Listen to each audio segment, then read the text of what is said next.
All right, I've spent the first week pretty much cleaning the ST2.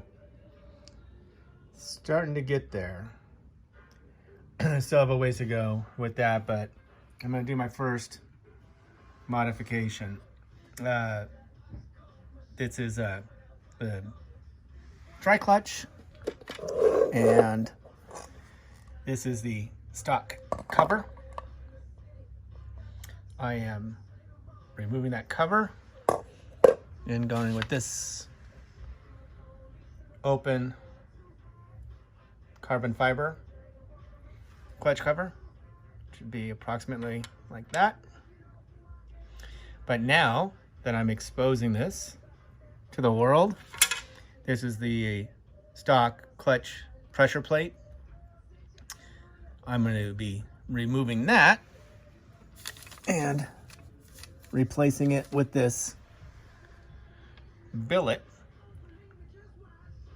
aluminum pressure plate, which also comes with new springs, new retainer caps in black. So this will just be more visually appealing through the open clutch cover. See how this goes.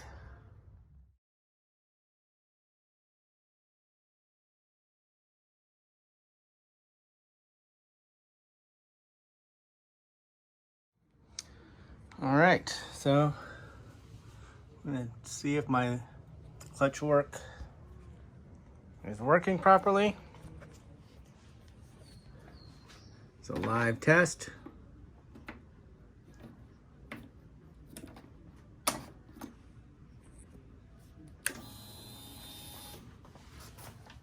Okay, let's see.